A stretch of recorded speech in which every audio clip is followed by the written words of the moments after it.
Bonjour, bienvenue sur le podcast de Nancy. Aujourd'hui, je suis avec Francis Parent-Valquette. Bonjour, Francis. Bonjour Rosie, merci de me recevoir sur ton podcast aujourd'hui.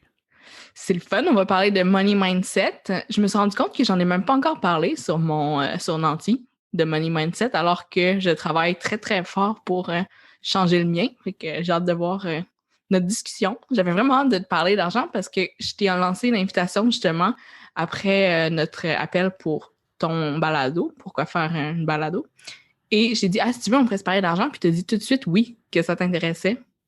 Bien, c'est sûr que quand tu demandes à un podcasteur s'il va aller parler sur un podcast, la réponse est généralement oui.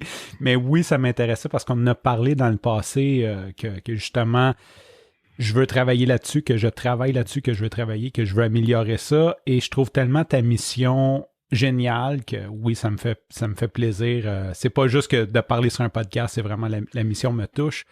Et tu n'as jamais reçu de podcasteur sur ton podcast? Je pense que non.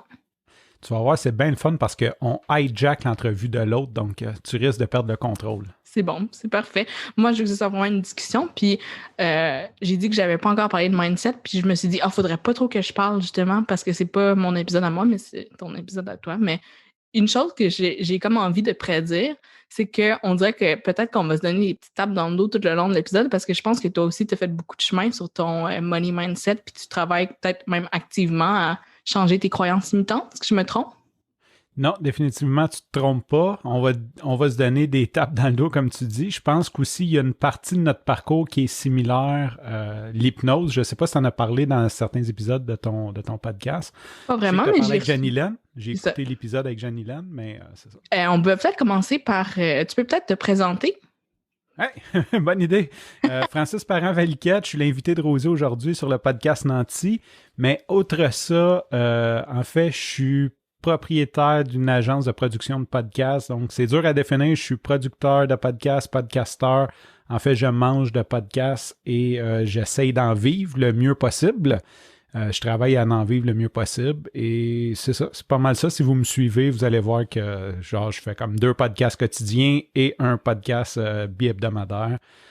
On peut te trouver sur Vent Média, c'est ça? Oui, ventmedia.com ou mon nom Francis Parent-Valquette. La bonne nouvelle, avec les noms composés, il n'y en a pas 10 000 sur la planète, donc je suis pas mal le seul. C'est drôle, moi aussi j'ai un nom composé. Des fois, c'est un peu long. C'est pour ça le LD. Oui. OK, parce que moi, je te connais sous Delorme. Mm-hmm. Fait que je me demandais c'était quoi le LD.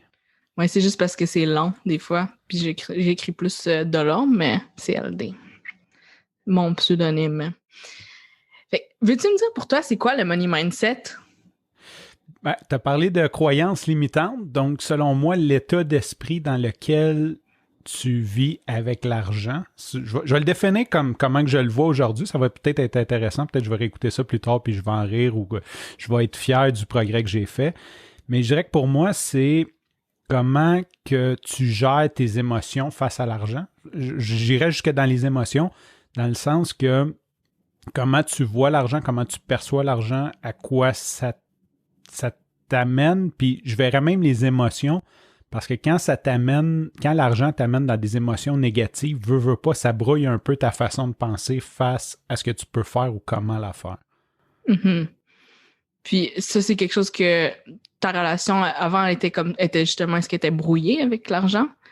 Définitivement, pour mettre en contexte, ça va être intéressant, c'est une discussion, fait que je vais m'étendre un peu. Ben oui. Si jamais tu couperas, si jamais c'est trop long. Pour mettre en contexte, je viens d'une famille assez étrange. Ma mère était sur le bien-être social, puis mon père était multimillionnaire. Fait que j'ai comme connu un peu les deux. Et dans les deux cas, ça n'a pas donné des très bons résultats. Je veux dire, les deux avaient leurs problèmes avec l'argent. Fait que ça a comme venu me mettre plein de croyances dans ma tête, autant d'être pauvre que d'être trop riche était mal. Fait que je suis comme venu à penser que je voulais pas être pauvre définitivement, je voulais bien vivre, mais que je ne voulais pas être riche parce que être riche était signe d'un paquet de problèmes, quand dans le fond, ces problèmes-là étaient propres à la relation à l'argent que mon père avait avec la relation. Tu sais, ça n'a rien à voir. Il y a des gens qui sont riches et heureux. Oui, ça se peut. Je le crois que ça se peut et c'est ce que j'aspire à maintenant. Mais c'est ça. Fait que j'ai été teinté toute ma vie par un côté de vivre pauvrement, puis de l'autre côté, vivre dans la surabondance. Puis c'est ça, ça a fait de moi quelqu'un qui savait pas trop où se positionner vis-à-vis ça. Et c'est là-dessus que je travaille maintenant. C'est ça, des fois, on se dit, bon, mais mettons, si j'étais plus riche, j'aurais pas de problème. Ou si, mettons, il faut être très riche pour avoir un bon money mindset, mais non, on sait très bien. Puis justement, Jeanne-Hélène nous l'avait mentionné sur l'épisode quand elle est venue sur mon podcast, que les personnes, des fois, qui avaient le moins bon money mindset, c'était ceux qui avaient le plus d'argent parce qu'ils avaient peur de comme tout le perdre. C'est ça. Ils viennent attacher, ils attribuent peut-être trop de valeur ou, comme Jeanne-Hélène disait, la peur de le perdre devient tellement grand que tu penses juste à ça. Comme t'es plus en train de bâtir comme ce que tu voulais au début. Ouais. Puis une chose que tu m'as déjà mentionné, c'est que t'aimes l'argent maintenant, puis tu es capable de le dire vraiment comme sans gêne. Bring it on. Peux-tu élaborer là-dessus un petit peu? Ben, c'est sûr, c'est le fun parce que j'ai fait une petite mise en contexte.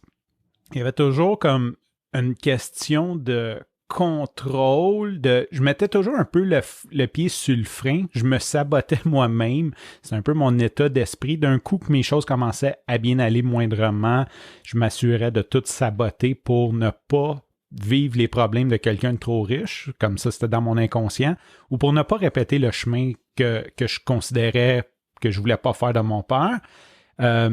Puis en fait, bon, je vais aller tout de suite là-dedans parce que ça m'a beaucoup aidé. C'est Jeanne-Hélène que tu as reçu sur ton épisode. Je ne me souviens pas quel numéro, je pense que c'est 6, quelque chose comme ça, 6-8, qui est venu m'aider à trouver ces croyances limitantes-là et d'accepter que j'ai le droit d'être riche. Il y a un livre qui s'appelle The Big Leap en anglais que je recommande de lire à tout le monde que je n'ai pas lu parce que j'aime pas lire et c'était très difficile, mais je n'ai lu la moitié. Puis en gros, là-dedans, ce qu'il dit, c'est que le plus dur dans la vie, c'est d'accepter que ça peut aller bien partout. Tu as le droit que ça aille bien ta santé, que ça aille bien en amour, puis que tu sois riche. Tu sais, comme que ton travail aille bien, que tout aille bien, tu as le droit. Parce qu'on dirait qu'on se met toujours une limite. Il y a comme quelque chose comme on dit, ouais, mais tu sais, si je suis trop avec ma famille, j'aurai pas le temps de faire de l'argent. Ou si je travaille trop, si je me concentre à faire de l'argent, je serai pas là pour ma famille. Ou si je fais trop de sport, je pourrai plus travailler. Tu sais, on a comme tendance à croire qu'on peut pas aller bien dans toutes les sphères. Puis le plus dur, c'est d'y croire. Si d'un coup, tu crois que c'est possible, ben après, tu vas prendre les mesures pour que ça soit possible à ta hauteur. Mm-hmm. Il y a aussi cette conception-là dans le money mindset que, mettons, il faut que tu aies struggle vraiment beaucoup puis que tu as mangé du craft dinner comme pendant X nombre d'années. Puis là, finalement, tu es devenu riche. Puis là, tu partages ta recette miracle. Mais tu sais, en tout cas, personnellement, je trouve vraiment moi, je viens d'une famille que je l'ai mentionné, puis j'ai reçu d'ailleurs même mon père sur mon podcast. Je viens d'une famille comme vraiment privilégiée, puis on a toujours vécu comme une belle vie. Mais ça reste que mon money mindset était à travailler, même si on avait comme de l'argent. Puis, tu sais, dans le fond, ce que j'essaie de dire, c'est que c'est pas parce que tu as cet argent-là qu'il faut pas que tu le travailles, ton money mindset. Puis c'est pas parce que j'ai pas manqué d'argent que ma relation est bonne. Est-ce que tu comprends ce que je veux dire? Je te comprends tellement parce que moi, j'ai eu un père qui était capable d'en générer extrêmement, mais qui m'a jamais montré ça. Tu sais, comme, où je l'ai pas compris, où il a voulu me le montrer, j'ai pas voulu l'apprendre, mais c'est pas parce que tu viens d'une famille qui est aisée ou qui a de l'argent que nécessairement que t'es la prochaine personne à le faire. Combien qu'il y a de familles riches que les jeunes n'ont pas d'argent ou peu importe. Il y a peut-être l'effet de controverse, puis je veux pas rentrer dans le cliché, mais je l'entends souvent, puis il y a beaucoup de monde qui ont cette croyance-là au Québec, que la religion est venue un peu nous rentrer ces croyances-là, que les 300-400 dernières années de religion catholique, qu'on est né pour un petit pain, que nécessairement, si tu as de l'argent, c'est que tu as pris de l'argent à quelqu'un, au lieu de dire comme tu as créé de la valeur puis tu as réussi à enrichir tout le monde, comme d'autres religions, d'autres façons de penser, que nous ici, on est vraiment d'une mentalité que si tu es riche, c'est que nécessairement tu as crossé quelqu'un. Tu peux pas avoir de l'argent. Et je pense qu'il y a quand même un certain filet que la prochaine génération n'a plus, que je suis peut-être dans la dernière génération à avoir, mais il y a comme cette espèce de mentalité-là. Parce que moi, ma grand-mère, c'est sûr que si tu avais de l'argent, c'est parce que tu avais fait quelque chose de mal dans ta vie. Là. Tu ne pouvais pas avoir fait quelque chose de bien, versus aujourd'hui, je pense que l'idée, l'état d'esprit des gens est beaucoup plus à, OK, si cette personne-là est riche, c'est parce qu'elle a réussi à créer de la valeur.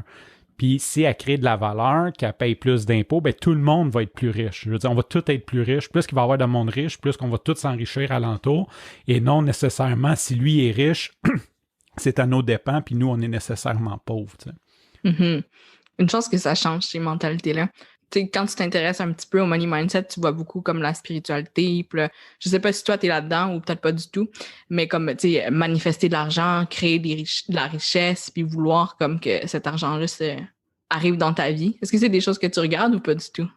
Ben, c'est sûr que si on parle de spiritualité organisée, je vais dire ça comme ça, non, je suis pas vraiment là-dedans dans le sens que je suis pas d'une secte ou je suis pas...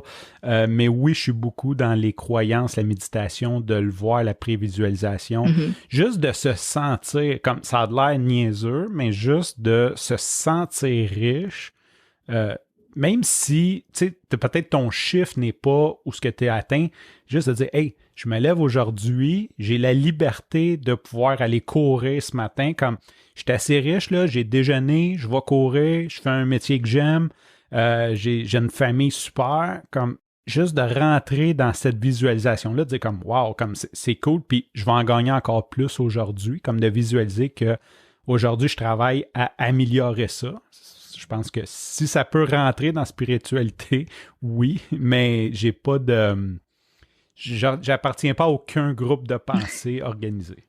C'est bon, mais juste la visualisation, déjà pour moi, c'était comme vraiment out there. Hein. Puis maintenant, tu sais, j'y crois vraiment, puis j'ai l'impression de dire que ça marche, entre guillemets, puis là, je fais des air quotes, là, ça marche, mais oui, c'est que si tu te sens riche, je l'ai dit, je vais le redire, j'ai jamais généré aussi peu d'argent que l'année passée qui vient de 2020, dans le fond, mais je me suis jamais sentie aussi riche. Il y a comme le disconnect entre les deux. Puis là, en ce moment, là, je recommence à générer vraiment plus comme d'argent. Puis, mais tu sais, je me sens aussi bien que quand j'en avais pas généré. Fait que je pense vraiment que c'est un état d'esprit. Puis aussi, le nombre, comme on l'a dit, on peut pas dire, bon, ben à partir de quel chiffre tu te sens riche. Ça change pour tout le monde. Oui, c'est propre à nous. Puis ce que j'entends aussi, c'est important de profiter chaque étape. Tu sais, parce que souvent, on bâtit, puis on pense toujours à « OK, quand je vais avoir 1 million, je vais être riche, je vais me sentir bien. » Mais quand tu atteins ce million-là, tu es déjà en train de dire à 2 millions parce que tu as atteint ton... Tu sais, comme rendu à 995 000, ton objectif, c'est plus 1 million. Tu es déjà rendu à 1,5 million. Peu importe comme le chiffre ou l'objectif, on vit jamais nos victoires. Parce que théoriquement, rendu à 500 000, tu devrais dire « Wow! » Comme, hey, j'en ai fait une méchante bonne partie, là, je suis rendu à moitié, on devrait juste prendre un respect, puis comme apprécier, puis rentrer dans cette énergie-là. Quand dans le fond, on fait comme, ah non, je suis juste à moitié, je suis pas encore rendu, il faut que je bûche plus fort. Puis ça, c'est encore plus... Si on parle de spiritualité dans la méditation, tes pensées sont pires que l'effet. Dans le sens que si tu te dis « Ah, j'ai juste atteint la moitié, j'ai juste fait 500 000 », tu es en train de détruire ce que tu as fait. Alors que 500 000, on s'entend, si tu t'es rendu là, c'est quand même pas pire. Tu dois faire des choses correctement. C'est ça. Fait que c'est souvent ça, de le voir comme tu peux regarder et dire « Hey, je suis parti de 0 à 500 000, je suis hot en tabarnouche », ou tu peux dire « Ben, je suis juste à moitié, je suis un échec, je suis pas bon, je réussirai jamais », puis te mettre à penser tout ça, qui est beaucoup plus nocif que de ne pas faire. Tu peux te donner la permission de dire, ben, sais-tu quoi, je me suis rendu là, je suis fier de moi, puis je continue, advienne que pourra. C'est beaucoup moins nocif que de commencer à se taper sa tête puis dire, j'ai pas atteint mon objectif. Sur le podcast sur lequel je suis apparue, on avait parlé de chiffres, puis je pense que tu l'as coupé au montage parce que tu m'as demandé, toi, c'est quoi le chiffre comme que tu veux pour atteindre ta liberté? Puis là, j'ai comme bégayé, j'ai bafouillé, je savais même pas c'était quoi mon chiffre. Puis là, je suis en train de regarder plus précisément c'est quoi, mais... Tu sais, aussi, je pense qu'il ne faut pas tomber dans le piège de se comparer. C'est comme un tel, lui, c'est ça son chiffre, l'autre, c'est ça. Ah, lui, il a déjà atteint ça. Tu sais, là, je suis en train de lire justement le livre du jeune retraité, Jean-Sébastien Pilote. Puis lui, il atteint la retraite à 39 ans. Puis c'est ça son objectif. Puis c'est vraiment wow, c'est le fun, mais comme en même temps, c'est comme faut pas tomber dans le piège de trop se comparer. Non, mais il y a quand même une règle de base. C'est sûr qu'il y a des gens qui sont beaucoup plus dans l'émotion, puis il y en a qui sont plus cartésiens. Comme tu sais, j'ai un background de programmeur, je suis programmeur de métier. Fait que c'est sûr que pour moi, des chiffres, ça m'a toujours aidé, d'avoir comme un certain guide, un fichier Excel, une idée de me comparer, je suis rendu où dans mon plan. Puis une règle de base, c'est d'avoir 300 à 400 fois son revenu mensuel pour atteindre l'indépendance financière. C'est un peu le principe de l'hypothèque inversée, dans le sens que, tu sais, une hypothèque, c'est 300 mois, mettons 25 ans, 300-400 mois, puis au début, tu payes juste des intérêts, puis à la fin, tu payes juste du capital. Là, dans le fond, tu veux avoir en équité 300-400 mois, ton hypothèque de dépenses. Au début, tu vas quasiment vivre juste des intérêts, puis à la fin de ta vie, tu vas être rendu à vivre juste du capital. C'est un peu comme le principe. Fait que je pense qu'il y a quand même quelque chose de bien de faire cet exercice-là, de dire à partir de combien je peux comme me déclarer indépendant financier. Puis ça peut passer, selon moi, par pas nécessairement le niveau de vie que tu as actuellement, mais mettons, tu dépenses 3 000 par mois, tu te dis, OK, moi, à 2 000, je suis capable de vivre. Ça ne sera pas la grosse vie, mais mettons, j'ai besoin de 300 fois 2 000, j'ai besoin de 600 000 d'équité pour pouvoir vivre le restant de ma vie sans stresser avec l'argent. Après, ce que je gagnerai en plus sera du bonus. Je pense qu'il y a quand même quelque chose de bien d'avoir ce calcul-là en tête que plutôt que juste comme vivre un petit peu comment tu fais. Puis il y a deux façons, comme je viens de dire. De un, tu peux diminuer ce montant-là, ce que je crois que le jeune retraité a fait avec la frugalité, ou d'augmenter tes revenus. Idéalement, c'est le mélange des deux. Ça, c'est vraiment la meilleure façon. Fait que c'était dans ce sens-là. Fait que je voulais savoir un peu ton chiffre, si tu voulais nous partager ton chiffre. Moi, de mon côté, c'est sûr qu'à partir de 1,2 million, là, je pense que je suis bon. Tu sais, comme je peux vivre le restant de ma vie sans me soucier de faire de l'argent. Puis après, c'est ça, l'indépendance financière, selon moi. Je sais que tu n'as pas posé la question, mais c'est vraiment de pouvoir faire ce que tu veux. Dans le sens que, tu sais, si tes besoins de base sont couverts pour le reste de ta vie, ben, je peux décider de dire, ben, je vais donner du temps en entier. Puis si ça rapporte de l'argent, tant mieux. Ou je vais aider, ou je peux partir, je peux m'impliquer dans une start-up, puis même si ça a 50% de chance que ça ne fonctionne pas, c'est pas grave parce que demain matin, je vais pouvoir manger pareil. Versus si, comme, je mets tout en géopardy, je mets mon hypothèque de maison pour partir la start-up, puis si ça plante, il faut que j'annonce à mes enfants qu'on va déménager d'un 3,5. Ils pourront pas avoir de broche. Ouais. Vous allez avoir dans la croche le restant de votre vie. Le calcul, je l'ai fait justement parce que je viens juste de recevoir son livre. Puis mon chiffre que j'ai calculé avec mon conjoint, nous, on est à 1,5 million. Il faudrait qu'on aille pour être à vraiment deux. comme confortable. À 2, c'est ça. Puis Nice. nos besoins comme la base est comme probablement différente un peu pour les deux. Fait que là, j'ai pas encore fait mon calcul comme toute seule parce que j'en parlais avec lui parce que c'était super intéressant parce que c'est quand même des projets de vie là, quand tu parles de montant comme ça. Mais une chose que tu as mentionnée tout à l'heure, c'est que tu disais de faire de l'argent pour comme des choses que tu aimes. Puis toi, je sais que tu as décidé de vivre du podcast. Puis avant, tu avais un bon emploi, puis tu as décidé de justement, je pense, arrêter cet emploi-là tout simplement pour vraiment focusser sur des projets que tu aimes.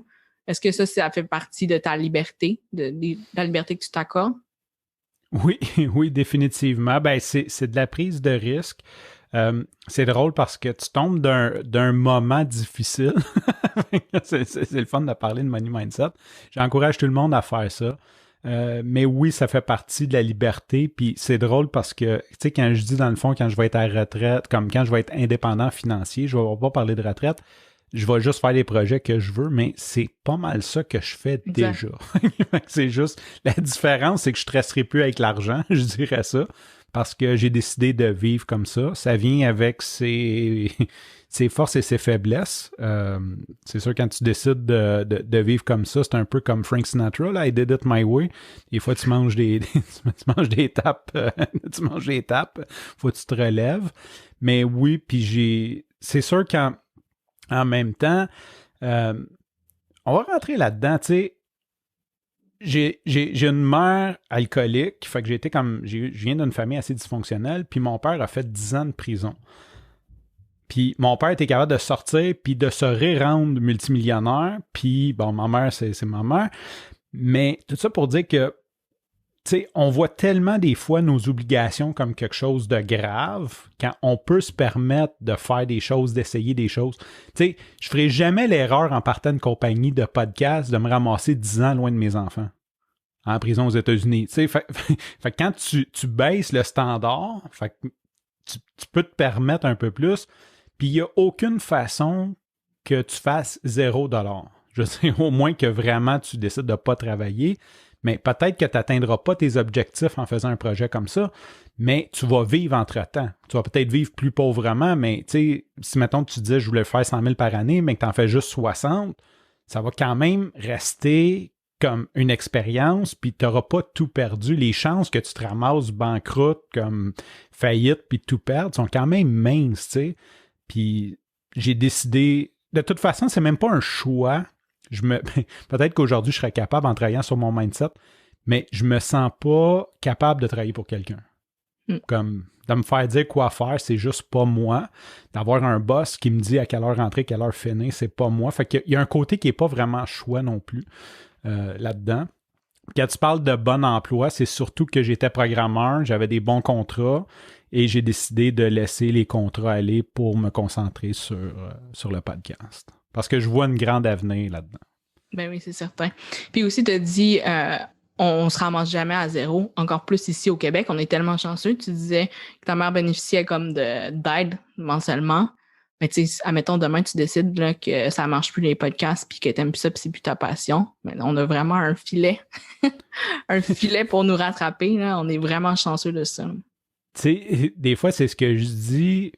J'ai des gens proches de moi, je n'aimerais pas de nom au cas où qui écoutent, qui ont des retraites de l'État puis qui se plaignent d'être pauvres. Puis je suis comme, tabarnouche. Hey, ici, là, au Québec, je veux dire, le plus pauvre des Québécois a accès à de l'aide sociale, qui est à peu près 5 fois le salaire d'un pays en voie de développement. Là. À pas travailler, comme on va quand même te donner quelque chose, puis un paquet de programmes, revenus garantis, aide pour... Wow, on est tellement riches. Comme, regarde juste la pandémie, de donner 2000$ à tout le monde qui ne travaille pas.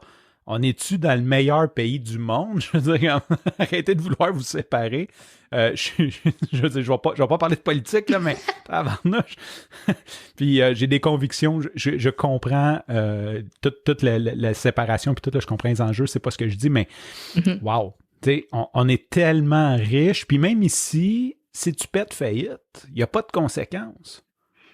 Dans des pays du monde, ça va impliquer que tu vas comme te faire torturer ou que tu vas te ramasser en prison ou tu vas te faire couper à la main. Ici, je veux dire, tu peux même te tromper au point de comme pas rembourser les gens, puis il n'y a pas de conséquences. Il y a juste pas comme la conséquence, c'est que tu es 7 ans sans pouvoir emprunter. Bon, big deal, tu sais. Exact. My God, non, c'est vrai que c'est fou. On peut revenir sur tes objectifs. C'est à part, c'est ça, la liberté. Est-ce que t'en as seté d'autres? T'as écrit des objectifs financiers? Non, vraiment, bonne question. J'ai pas de... Vraiment, tu sais, comme si je pourrais te dire ma définition, j'aimerais pouvoir donner plus de temps pour aider d'autres mondes à devenir riches. Puis c'est là qu'à un moment donné, dans mon podcast, j'ai dit on a des valeurs qui se ressemblent parce que tu parlais de philanthropie. Moi, c'est sûr que mon objectif, c'est d'avoir de l'argent pour pouvoir aider d'autres mondes en enfer. Tu sais, comme, c'est un peu ça le mindset. Comme, mon but, c'est d'être ange investisseur quand je vais être semi-retraité. J'ai l'intention de finir ma carrière jeune et d'aider d'autres personnes. Parce que moi, j'ai pas voulu d'aide. Quand j'étais jeune, je voulais tout faire par moi-même. Puis ceux qui acceptent l'aide, je vois qu'ils ont tellement avancé plus vite, qu'ils ont tellement eu de progression. Ça serait un peu ma façon de redonner à la société. Mais moi aussi, c'est ça. Je trouvais ça intéressant que tu le mentionnes, que c'était comme des valeurs communes. Puis c'est peut-être pour ça que on s'entend bien, mais moi aussi, j'aimerais ça devenir comme philanthrope. Puis juste comme aider les gens puis donner de l'argent parce que je pense qu'on a bien vu que l'argent, c'est vraiment juste comme un échange d'énergie. Puis c'est pas c'est pas le diable ou le démon parce qu'on en a, mais à l'inverse, c'est ça, on veut redonner. C'est aussi drôle que ça. On veut en faire pour en redonner. Est-ce que, par exemple, il y a des choses que plus selfish que tu voudrais faire avec de l'argent? Si demain, tu gagnes demain à la loto, là. Qu'est-ce que tu fais avec cet argent-là juste pour le plaisir? Toi, est-ce que tu y as pensé? Ben c'est sûr que, écoute, y a tellement de pays que j'ai pas vus. Le voyage en est un gros. Des bébelles financières, je veux dire, condo d'un Keys. C'est sûr que j'ai le rêve de me promener en jet privé. C'est comme tout ce qui est pas correct, tout ce qui est diabolique. La Bentley convertible. C'est sûr que j'ai plein de rêves qui sont pas nécessairement... je veux dire, obligatoire. Si à la fin de ma vie, j'ai pas eu de Bentley convertible, je vais pas dire comme je suis un échec, mais c'est sûr que j'aimerais avoir assez d'argent pour pouvoir me permettre toutes les bébelles de riches. Je suis un gars qui aime les bébelles, fait que j'aimerais savoir toutes les bébelles de riches, une après l'autre, puis, tu sais, comme en profiter un peu, ça, c'est clair, net et précis. Je vais pas faire semblant d'être juste comme le bon Dieu qui veut redonner. Moi, je crois que quelqu'un comme Bill Gates peut vouloir le bien des autres malgré toute la richesse qu'il a, puis qu'il a le droit de dire, ben, sais-tu quoi, moi, je veux une Porsche électrique, je la jette, comme, tu sais, t'as travaillé pour, t'as le droit. Fait que c'est ça, c'est ce que je crois, beaucoup de bébelles, mais s'il y aurait une chose dispendieuse que je veux, c'est une maison dans les Keys. Ça, c'est comme... Ça, je me vois... Quand je médite, je me vois méditer dans ma salle au 2e étage, par-dessus la mer, avec le soleil chaud qui rentre sur moi, là, définitivement. Puis à quel point ce rêve-là te semble accessible? Dans ma tête, c'est fait. Dans ma tête, c'est fait. Comme c'est juste comme... Bon, il me reste quelques trucs à finaliser. Dans le sens comme ramasser l'argent puis faire les démarches pour l'acheter, mais dans ma tête, c'est clair que ça va arriver. C'est clair qu'un jour, j'achète cette demeure-là. Puis je suis même sûr, comme celle que je visualise, que c'est elle. Tu sais, que je vais aller la visiter puis je vais dire, OK, c'est en place que je visualisais, comme les cadres sont en même place, les vitres sont placées pareil, en triangle. Tu sais, comme genre, je sais qu'à un moment donné, je vais dire, OK, c'était celle-là, puis c'est là que je m'en vais. Parle-moi d'un bon mindset. Merci. Mais non, mais c'est vrai. Une chose qu'on pourrait aborder aussi, puis ça, je me souviens plus quand est-ce qu'on s'en était parlé, c'était peut-être juste en privé, mais tu disais que tu avais des fois, avant quand tu as commencé dans le podcast, tu avais une certaine gêne parce que tu voulais pas charger parce que tu n'avais pas encore chargé. Quand tu veux... Puis est-ce que tu veux me parler de justement, ton état d'esprit, comment ça l'a changé, puis si maintenant c'est comme plus facile pour toi, parce que ça, on s'entend que c'est le fléau de beaucoup d'entrepreneurs, de, pas assez charger, ou d'avoir peur de trop charger, ou les deux ensemble qui font que, finalement, on génère pas assez d'argent. C'est clair que j'essaie de revoir cette conversation-là, peut-être parce que je suis passé ailleurs, mais c'est sûr que j'ai beaucoup changé aussi grâce à beaucoup de podcasts. C'est une des raisons pourquoi j'aime les podcasts. J'ai suivi plusieurs influenceurs dans le pricing, dans le business, dans le coaching. Puis, une des choses que j'ai vues, c'est que beaucoup d'influenceurs, beaucoup de gens riches, puis c'était un peu ça mon mindset aussi, ont commencé par donner énormément. Fait qu'il y avait une partie, je ne sais pas comme quand est-ce que j'ai dit ça, mais moi, un de mes modèles, je ne vais pas dire idole, il s'appelle Wes Boss. C'est un programmeur qui a lancé une formation JavaScript gratuite. Il a juste fait la meilleure formation JavaScript gratuite. Les gens se sont mis à l'aimer. Et depuis ce temps-là, il sort 2-3 formations par année à 150 $ la formation. Puis la première journée de son lancement, il en vend entre 3 et 5 000. Fait qu'il fait comme 3/4 million à chaque lancement. Puis il est tellement dans l'abondance, il est tellement généreux, il a tellement donné, il a même mis des politiques de fair price. Si tu es d'un pays plus pauvre, sa formation est moins chère. Puis tu as juste envie j'ai envie d'acheter ces formations, même si je n'ai pas de besoin. T'sais. Puis c'est un peu cette énergie-là que je voyais. Mais c'est sûr que d'un début, c'est ça. Il y a le syndrome de l'imposteur qui embarque, dans le sens comme je suis assez légitime. Parce que j'ai pas étudié, j'ai pas eu la permission de personne de devenir producteur de podcast ou comme de juste me prétendre l'expert du podcast. Puis c'est quelque chose de dur à vivre avec. Comme, tu sais, je suis juste un dude qui a fait du podcast puis qui décide d'aider les gens. Puis de comprendre que même aujourd'hui, je suis pas le meilleur, là, mais juste si je l'ai fait une fois de plus que toi, c'est suffisant. J'ai pas besoin d'être comme l'expert des experts pour pouvoir charger cher. Parce que si je viens régler ton problème à toi, si toi tu l'as pas fait, puis que je suis capable de t'amener à je l'ai pas fait à je l'ai fait, bien, je veux dire, job done. Puis je vais peut-être mieux le faire qu'un expert qui va avoir un détachement vis-à-vis où ce que tu es présentement. Il va tellement être loin de ton parcours à toi qu'il ne sera peut-être pas la meilleure personne pour t'aider. Il va peut-être te parler de choses de beaucoup trop haut niveau pour ce que tu es aujourd'hui. Mm-hmm. Est-ce qu'il y en a une école pour devenir justement podcasteur? Est-ce que tu peux avoir l'équivalent comme d'un bac ou non? C'est vraiment plus des gens qui apprennent comme toi? Ben, je pense qu'il n'y a pas de bac en podcast. Là, présentement, il y a plusieurs cégeps, universités qui l'offrent. Ils ont des programmes. Dans le fond, tout ce qui était radio est en train de devenir podcast ou radio/podcast parce que les gens parlent des podcasts. Mais tu sais, j'avais ni formation en communication. Généralement, ceux qu'on voit dans la sphère, ceux qui sont plus techniques vont avoir des formations en audiovisuel.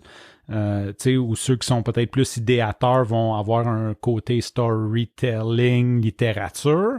Moi, j'ai rien de ça. Je suis un programmeur. J'ai juste comme pogné la passion puis commencé à travailler. J'ai fait des formations en ligne pour l'apprendre. Puis c'est à force de le faire que je suis devenu bon, tout simplement. Fait que c'est sûr qu'il y avait comme ce côté imposteur-là de le prétendre. Puis en même temps, je savais que j'étais quand même transparent. Dans le sens que je disais au monde que j'ai jamais prétendu être comme où ce que je suis pas. Fait que ça a aidé. Mais c'est venu assez vite que j'ai été capable de facturer, je dirais. Mais j'ai toujours un côté qui veut aider. Fait que ça c'est peut-être une des choses, d'apprendre que le budget, ça appartient à ton client, c'est pas à toi. C'est pas à moi de juger comme dire « Ah, Rosie, je sais pas, comme peut-être qu'un... » Tu sais, comme elle prendra la décision de me payer ou pas. Comme ça appartient à ma cliente ou à mon client de dire comme est-ce que ce budget-là, je l'accorde là-dessus. J'ai pas à baisser mes prix sur une pensée qui est peut-être faussée. Parce que je sais pas, tu sais, je pense ça, tu sais, je pourrais dire comme ah, c'est un cordonnier, il n'y a pas beaucoup d'argent, moi, il fait un meilleur deal, mais dans le fond, il a peut-être 50 millions en banque, puis il a juste décidé de vivre de frugalité. Puis, tu sais, il a décidé de vivre comme ça, mais c'est pas parce qu'il l'a pas. Puis si ça a de la valeur pour lui, il va le payer. Tu sais. Mm-hmm. Je pense qu'il faut faire comme attention. C'est ça que tu as dit. Faire attention pour pas vouloir trop donner non plus. Puis je pense que c'est dans notre nature aux deux. Puis c'est peut-être là qu'on se rejoint parce qu'on veut vraiment aider, mais à un moment donné, il faut charger parce qu'il faut qu'on mange. Faut qu'on mange nous aussi puis qu'on nourrisse nos familles. Mais il y a quelque chose là-dedans, j'ai l'impression, puis peut-être je me trompe, là, peut-être c'est ma croyance, mais que j'ai des clients qui trouvent ça cool que je donne. Fait que j'attire des clients qui, à quelque part, disent « Moi, j'ai l'argent, puis je finance un peu ta mission d'aider les autres. » Il y a comme une partie du prix que je paie qui fait partie de financer ta mission d'aider les autres. Mais en tout cas, moi, c'est comme ça que je le vois. Quand je facture quelqu'un, je ne dis pas que je facture de façon démesurée, mais quand le prix semble élevé, à quelque part, c'est qu'il paye cette espèce de... Il finance ma mission d'aider les autres gratuitement. Puis il y a beaucoup de trucs comme ça, que c'est ça aussi, là, je veux dire, quand les compagnies redonnent 1 million à telle cause, c'est qu'à quelque part, on a comme financé ce côté-là. Là. C'est les clients qui payent. Fait que je le vois comme ça. Fait que je me sens pas mal de facturer les clients, les vrais clients qui disent « Regarde, moi, je veux pas... » Parce que quand j'aide quelqu'un, je ne fais pas à sa place. Je peux pas te dire comme je vais, tu sais, comme. Fait que les clients, ils disent, moi, je veux que tu le fasses pour moi. J'ai aucun trouble à le facturer, puis à ajouter un certain pourcentage qui va à financer ma mission d'aider les autres qui ont peut-être moins d'argent. Mm-hmm. Mais tu dis ça, puis ce que j'entends, c'est que, admettons, tu attires les clients qui vont vouloir partager. Attends, qu'est-ce que tu dis? Tu attires les clients qui vont vouloir pousser ta mission d'aider les autres? C'est ça que tu dis? Ouais. Ben, je pense que aussi, t'enlèves le fait, ou peut-être je me trompe, mais on dit que tu t'enlèves un peu de crédibilité que tu es vraiment professionnel puis c'est vraiment ce que tu fais, non? Les gens, à mon avis, je sais pas. Je sais pas s'ils viennent vraiment oui, plus... non, je m'enlève pas le fait, mais je pense que ça dégage une énergie. Je l'ai peut-être mal exprimé, mais le fait de vouloir aider les autres dégage une énergie. Puis, tu sais, si tu as engagé un contracteur que tu sens... On va prendre, peu importe le contrat que tu as donné, la même qualification, puis grosso modo, à peu près le même prix ou un plus cher, on va pas jouer sur le prix, mais tu te sens bien parce que la personne est comme vraiment d'un état d'esprit de générosité. J'ai l'impression que j'attire des clients qui sont là-dedans, tu sais, qui sont d'accord avec ces valeurs-là, qui sont en accord avec ces valeurs-là, puis ça donne un meilleur contenu versus quelqu'un de peut-être plus cheap qui va commencer à dealer sur le prix. va peut-être comme justement dire moi je n'ai rien à cirer que ta mission c'est d'aider les autres, moi je veux un meilleur prix, ben ça va comme la glace va comme se briser. Fait que oui, je suis professionnel, c'est vraiment pas comme je me diminue pas le travail, mais j'essaie de rentrer, c'est ma croyance, puis je pense qu'elle est bonne parce que tu sais j'essaie de voir des gens puis d'en parler que ça fait partie aussi de m'aider dans tous mes projets comme d'aide que je te donne gratuitement. Quand tu payes cher pour être avec moi, tu as un service professionnel, mais il y a une partie aussi qui est comme redonnée à la communauté pour que ça aille plus loin. Non, je voulais juste te challenger un peu sur ce que tu venais de dire parce que je voulais t'envoyer une fleur, mais moi aussi, je pense totalement comme toi que c'est une croyance qu'on attire les personnes, tu sais, avec qui il y a un bon fit. Puis moi aussi, personnellement, dans ma vie, pas pour Nanti, mais pour mon travail de stratège en marketing web, s'il n'y a pas de bon fit, maintenant, j'ai appris à dire non, puis il n'y a aucun montant d'argent qui va valoir de se sentir mal ou de pas se sentir valorisé. Puis ça, je l'ai appris aussi comme un peu à la dure. Là. Ça faisait partie de tout mon cheminement vers le money mindset puis ta valeur personnelle. Puis est-ce que, peut-être qu'on pourrait terminer là-dessus, est-ce que tu penses que le nombre d'argent que tu attires dans ta vie ou que tu manifestes ou peu importe est intimement relié à ta valeur personnelle? Pas nécessairement le chiffre, mais comment tu te sens? Ma valeur la perception de ma valeur personnelle, je dirais définitivement oui. Puis je pense que c'est un des gros challenges que j'ai, un des gros défis que j'ai, parce que bon, on a bien beau méditer, travailler sur soi, lire des livres, croissance personnelle. Il y a des journées qu'on est fatigué, qu'on file moins bien, qu'on a des préoccupations, qu'on a des dépenses imprévues, qu'on a comme du stress de la vie. Et je le vois automatiquement si je fais une consultation avec quelqu'un et que je ne suis pas dans mon énergie, je dirais comme dans un super bon état d'esprit où ce que genre comme bring it on, amène l'argent. Quand je suis vraiment aligné puis que je suis comme je mets tout ça de côté puis que je suis capable d'être dans le moment présent à écouter mon client, définitivement, je vois que l'argent généré se fait beaucoup plus facilement. Tu sais, comme si je suis d'un bon mindset, genre j'ai le chèque avant je reçois un paiement avant la fin de la consultation. Tu sais. Tandis que si je suis préoccupé, il y a quelque chose qui me stresse, que je suis pas tout à fait dans la consultation à 100%, je peux voir que j'ai plus de difficultés à générer cet argent-là. Donc, si on parle de ça, oui, pas la valeur personnelle, mais comme le sentiment. Les jours que je me sens bien, définitivement, j'ai beaucoup plus de facilité à générer de l'argent. On a la même croyance là-dessus aussi, je pense. En terminant, est-ce que tu voudrais me donner des ressources? Tu avais mentionné tout à l'heure que tu aimais beaucoup d'écouter des podcasts à propos justement de la croissance personnelle, des finances, ou peut-être tu as des blogs que tu voudrais partager? Oui, c'est pas mal tout en anglais. Par contre, il y a le blog francophone nanti.ca qui est un bon point de départ si jamais vous ne le savez pas. En anglais, moi, j'ai beaucoup aimé Todd Tresidder. C'est quelqu'un qui a eu une grosse influence. Lui, dans le fond, il parle beaucoup d'effets de levier, comment utiliser des effets de levier. Fait que ça, c'est vraiment des techniques, des tactiques vraiment hands-on. C'est un jeune indépendant financier, jeune 50 ans, là, plus vieux que ton jeune à toi. Mais il interviewe beaucoup sur son podcast, il interviewe beaucoup de gens qui l'ont fait aussi, qui sont devenus indépendants financiers. Il y a, j'en ai plein là, mais il y a au Québec, il y a Éric Guillot, ça c'est un agent d'immeuble, Alain Guillotte, qui est un Hispano, un Colombien. Lui, il est vraiment dans frugalité. En gros, c'est un gestionnaire de portefeuille. Il a fait ses études en placement. Puis quand il est tombé dans son métier, il s'est rendu compte qu'il vendait des produits. Qu'il travaillait pour des compagnies qui voulaient juste faire du profit puis qui n'aidaient pas les gens. Fait qu'il s'est détaché de ça. Fait qu'il a comme tout son hero journey. Puis lui, c'est dans le groupe FIRE, là, Early Retirement. Puis lui, il est indépendant financier, il a 50 ans, puis il est indépendant financier. C'est sur la frugalité, mais il y a beaucoup de contenu intéressant sur des astuces. C'est vraiment un gars qui a comme tout fait, genre parti des business, il a fait du Airbnb, il a acheté des condos pour les louer. Tu sais, il a vraiment essayé plein de trucs que je pense qu'il n'est pas impossible pour personne. Dans le sens que il est du genre qui s'achète une caméra puis qui va devenir photographe, là, tu sais, puis il essaie de vivre un peu de gig économie puis tout.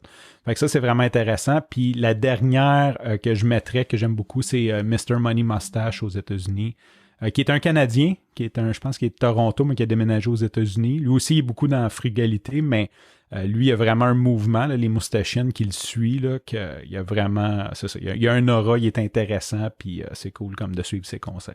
Il y en a quelques-uns que je connaissais, mais il y en a d'autres que je vais aller voir. Ça m'intéresse tout le temps de découvrir des gens. Ben, merci beaucoup, Francis, d'avoir partagé avec nous des choses pas mal personnelles, je dirais, quand même. Hein? Oui, on n'a pas juste parlé d'argent. J'espère que tu vas aimer ça. J'espère que tes auditeurs vont aimer ça. Puis c'est ça. Merci à toi de m'avoir reçu, Rosie, de m'avoir accueilli sur un podcast où je me sentais imposteur avant de venir. Ah oui? Pourquoi? Ouais. Ben, on parle de... Je suis pas retraité, je suis pas la meilleure personne pour gérer mon argent. Je suis un peu comme toi, je suis dans le journey, mais je suis pas... tu sais, je suis qui, là? Je suis pas François Lambert qui a vendu son entreprise pour 100 millions, là, tu sais. Je suis juste comme... c'est ça. Fait que je me sentais imposteur, mais je suis content d'avoir eu cette discussion-là avec toi et continue ta super mission de nous éduquer sur ton Hero Journey. Ben, merci beaucoup. Bye-bye. Bye-bye.